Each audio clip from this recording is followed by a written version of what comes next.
Hello friends, कैसे हैं दोस्तों। आज का वीडियो है कक्षा 8 के स्टूडेंट्स के लिए। चैप्टर नंबर 3 विषय है विज्ञान, सब्जेक्ट साइंस, क्लास 8 के स्टूडेंट्स के लिए। सारे प्रश्न उत्तर हैं तीसरे पार्ट के।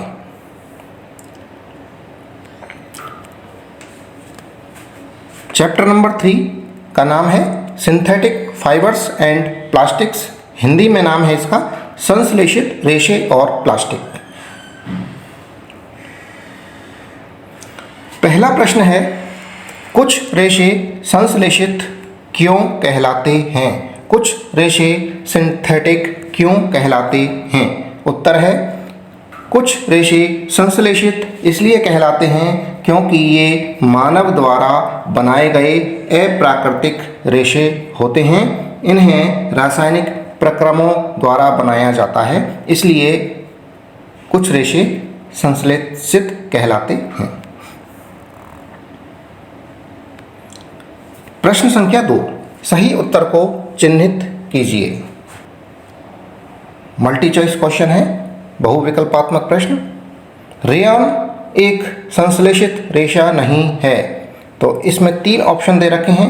3 में से सही ऑप्शन है ब, इसे कास्ट लुगदी से प्राप्त किया जाता है।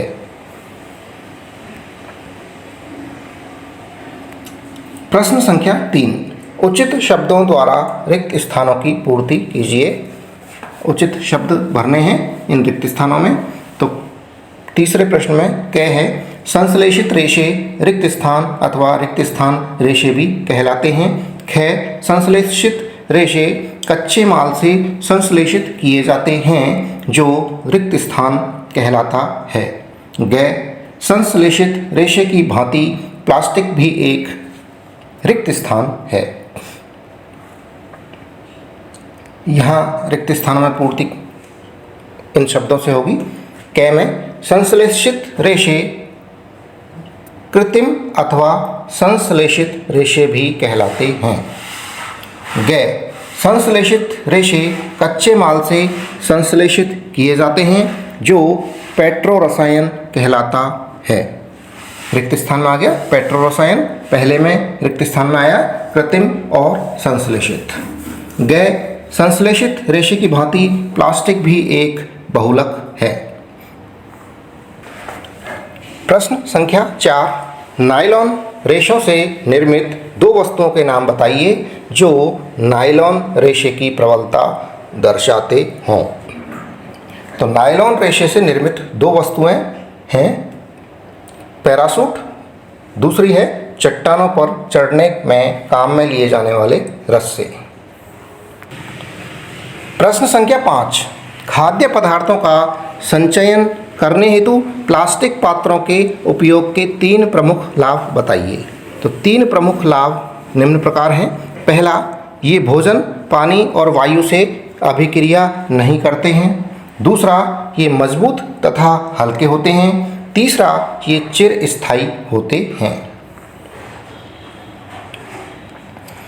प्रश्न संख्या 6, थर्मोप्लास्टिक और थर्मोसेटिंग प्लास्टिक के मध्य अंतर को स्पष्ट कीजिए। तो यहाँ अंतर दे रखे हैं। थर्मोप्लास्टिक क्या होता है? ऐसा प्लास्टिक जो गर्म करने पर आसानी से विकृत हो जाता है और सरलतापूर्वक मुड़ जाता है, ऐसे प्लास्टिक को कहते हैं थर्मोप्लास्टिक।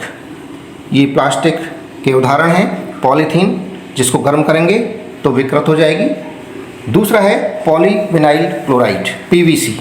पीवीसी को भी गर्म करेंगे तो वो विकृत हो जाएगा। थर्मोसेटिंग प्लास्टिक है ऐसे प्लास्टिक जिन्हें एक बार सांचे में ढाल दिया जाता है तो इन्हें ऊष्मा देकर नरम नहीं किया जा सकता, इन पे ऊष्मा का कोई प्रभाव नहीं होगा। ऐसे प्लास्टिक थर्मोसेटिंग प्लास्टिक कहलाते हैं। जैसे बेकेलाइट, जो बिजली में प्लग्स काम आते हैं काले रंग के, बेकेलाइट, मेलामाइन इत्यादि। प्रश्न संख्या 7, समझाइए थर्मोसेटिंग प्लास्टिक से निम्नलिखित क्यों बनाए जाते हैं।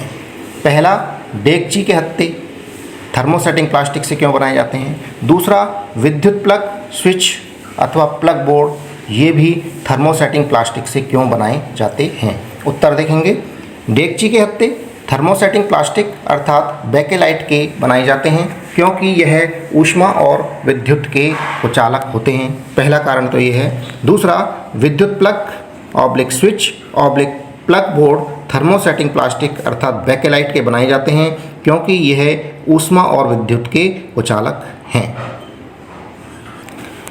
प्रश्न संख्या 8, निम्नलिखित पदार्थों को पुनः चक्रित किए जा सकते हैं और पुनः चक्रित नहीं किए जा सकते हैं में वर्गीकृत कीजिए। ये पदार्थ हैं, इनको अलग अलग छांटना है। जो दोबारा से काम में लिया जा सकता है, पुनः चक्रित किए जा सकते हैं, और जो पदार्थ दोबारा से काम में रिसाइकिल नहीं कर सकते उनको अलग अलग करना है। तो यहाँ दे रखे हैं ये पदार्थ: टेलीफोन यंत्र, प्लास्टिक खिलौने, कुकर के हत्थे, सामग्री लाने वाले थैले, बॉल पॉइंट पेन, प्लास्टिक के कटोरे, विद्युत तारों के प्लास्टिक आवरण, प्लास्टिक की कुर्सियाँ और विद्युत स्विच। इनमें से रिसाइकिल जो हो सकते हैं वो हैं प्लास्टिक खिलौने, जो पुनः चक्रित किए जा सकते हैं, पुनः काम में लिए जा सकते हैं, वो हैं प्लास्टिक खिलौने, सामग्री लाने वाले थैले, बॉल पॉइंट पेन, प्लास्टिक के कटोरे, विद्युत तारों के प्लास्टिक आवरण और प्लास्टिक की कुर्सियाँ। और वो पदार्थ जो रिसाइकिल नहीं हो सकते, पुनः चक्रित नहीं किए जा सकते, वो हैं टेलीफोन यंत्र, कुकर के हत्थे, विद्युत स्विच। ये पदार्थ ऐसे हैं जिन्हें पुनः काम में लिया नहीं जा सकता। खराब होने के बाद इनको तोड़ के दोबारा कोई चीज़ नहीं बनाई जा सकती। प्रश्न संख्या 9, राणा गर्मियों के लिए कमीज़ें खरीदना चाहता है, उसे सूती कमीज़ें खरीदनी चाहिए या संश्लेषित कारण सहित राणा को सलाह दीजिए। उत्तर, राणा को गर्मियों के लिए सूती कमीज़ें खरीदनी चाहिए क्योंकि कारण देखिए। पहला, सूती कपड़ा ऊष्मा का कुचालक होता है। यह हमारे शरीर में बाह्य यानी बाहरी ऊष्मा को प्रवेश नहीं करने देता और इस प्रकार हमारे शरीर को ऊष्मा से बचाता है, गर्मी से बचाता है सूती कपड़ा। दूसरा, सूती कपड़े में पसीना सोखने की क्षमता होती है। पसीना जो निकल रहा है उसको ये पी जाता है, सोख लेता है, जिससे हमारा शरीर ठंडा रहता है। और संश्लेषित कमीज़ें न तो पसीना सोखती हैं और न ही छिद्रयुक्त होती हैं। प्रश्न संख्या 10, उदाहरण देकर प्रदर्शित कीजिए कि प्लास्टिक की प्रकृति असंक्षारक है, नॉन कोरोसिव होती है। उत्तर, प्लास्टिक जल और वायु से अभिक्रिया नहीं करते हैं। प्लास्टिक जल और वायु से रिएक्शन नहीं करते हैं, उनका संक्षारक आसानी से नहीं होता, अतः प्लास्टिक की प्रकृति असंक्षारक होती है। उदाहरण, पहला उदाहरण है, विभिन्न रसायन प्लास्टिक की बोतलों में संचेत किए जाते हैं क्योंकि यह रसायनों से अभिक्रिया नहीं करता है। दूसरा उदाहरण है, प्लास्टिक का उपयोग सभी प्रकार के भोजन के भंडारण में किया जाता है क्योंकि यह रखे हुए भोजन से कोई अभिक्रिया नहीं करता है। तीसरा उदाहरण है, अचार एवं पानी प्लास्टिक पात्रों में भंडारित किए जाते हैं क्योंकि यह इनसे कोई अभिक्रिया नहीं करते हैं।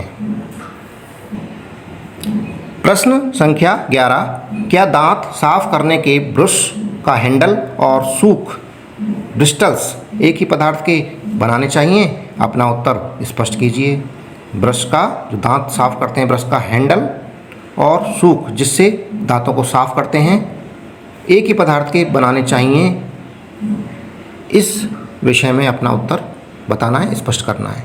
उत्तर है, दांत साफ करने के ब्रश के हैंडल और सूख ब्रिसल्स एक ही पदार्थ के नहीं बनाने चाहिए क्योंकि हैंडल तो थोड़ा कठोर तथा मजबूत होना चाहिए, जबकि सूख ब्रिसल्स नर्म, लचीले और मजबूत होने चाहिए। ब्रिसल्स जो दांतों में जिनको चलाते हैं, दांतों के ऊपर फिराते हैं, वो होते हैं ब्रिसल्स। वो नर्म होने चाहिए, कड़क होंगे तो वो मुंह को छील देंगे, मसूड़ों को हमारों को छील देंगे। प्रश्न संख्या 12, जहाँ तक संभव हो प्लास्टिक के उपयोग से बचिए, इस कथन पर सलाह दीजिए। उत्तर, प्लास्टिक जैव अनिम्नकरणीय कहलाता है, नॉन बायोडिग्रेडेबल कहलाता है, क्योंकि प्लास्टिक अपघटित होने में कई वर्ष लेता है। मिट्टी में मिलता नहीं है, अपघटित होता नहीं है, और अपघटित होता है तो कई वर्षों में होता है। इस कारण यह पर्यावरण हितैषी नहीं है, पर्यावरण का मित्र नहीं है, यह पर्यावरण प्रदूषण का कारण बनता है। इसके अतिरिक्त जब इस संश्लेषित पदार्थ को जलाया जाता है तो पूर्णतया जलने में लंबा समय लगता है, बहुत ज़्यादा टाइम ले लेता है। इस प्रक्रम में यह भारी मात्रा में विषैली धुआं उत्सर्जित करता है, विषैली जहरीली धूम उत्सर्जित करता है, जिससे पर्यावरण प्रदूषित होता है। अतः जहाँ तक संभव हो प्लास्टिक के उपयोग से बचना चाहिए। प्रश्न संख्या 13, कॉलम ए के पदों का कॉलम बी में दिए गए वाक्य खंडों से सही मिलान कीजिए। तो कॉलम ए के अंदर शब्द दे रखे हैं पॉलिएस्टर, और दूसरे में है टेफ्लॉन, फिर रेयॉन है, फिर नायलॉन है। कॉलम बी के अंदर काष्ठ लुगदी का उपयोग कर तैयार किया जाता है, दूसरा पैराशूट और मोजा बनाने में उपयोग किया जाता है। अब ये मिलान करने हैं, पैराशूट और मोजा बनाने में कौन सा पदार्थ काम आता है। न चिपकने वाले भोजन बनाने के पात्रों के निर्माण में उपयोग में लाया जाता है, और नेक्स्ट है कपड़े में आसानी से बल नहीं पड़ते। तो इनका मिलान देखिए, ये यहाँ इस तरह से मिलान हो जाएगा।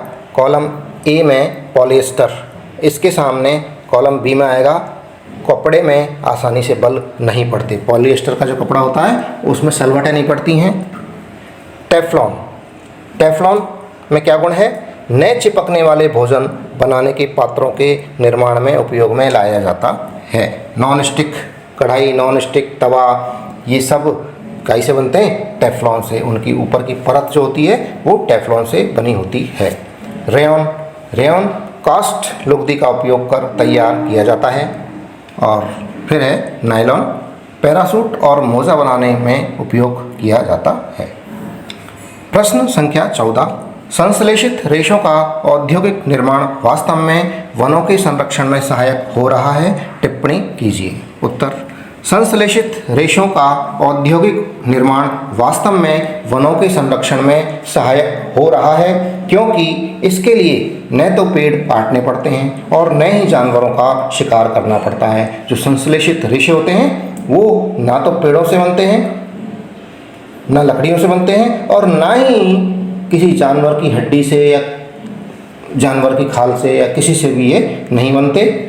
संश्लेषित रेशे रसायनों से बनाए जाते हैं, और ये रसायन वनों से प्राप्त नहीं होते हैं, बल्कि इन्हें कृत्रिम रूप से प्राप्त किया जाता है, तैयार किया जाता है।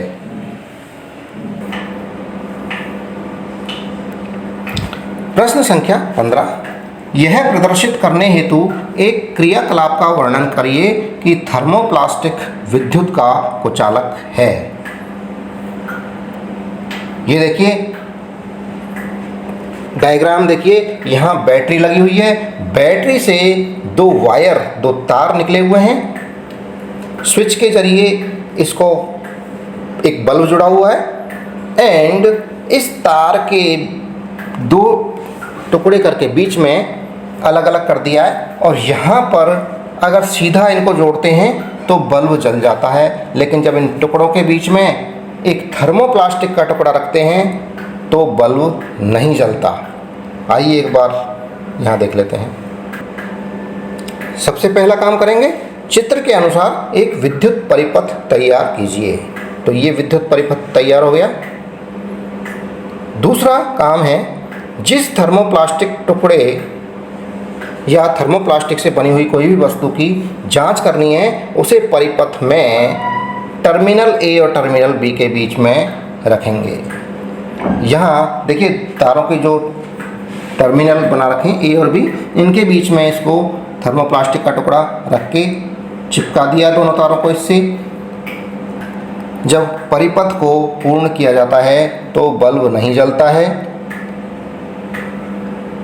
थर्मोप्लास्टिक का टुकड़ा लगाकर। लेकिन अब क्या करेंगे, जब थर्मोप्लास्टिक को हटा देंगे और टर्मिनल ए और बी को आपस में जोड़ देंगे और अब स्विच ऑन करेंगे तो दोस्तों देखेंगे कि बल्ब ऑन हो जाता है। इससे ये प्रदर्शित होता है, सिद्ध होता है कि थर्मोप्लास्टिक विद्युत का कुचालक है, क्योंकि जब थर्मोप्लास्टिक लगाया तो बल्ब नहीं जला और थर्मोप्लास्टिक हटा लिया तो बल्ब जल गया। इसी के साथ दोस्तों ये वीडियो समाप्त हुआ। जो चैनल पर नए हैं वो चैनल को सब्सक्राइब जरूर कर लें। वीडियो पसंद आ रहा है तो वीडियो को लाइक करें। धन्यवाद, थैंक यू।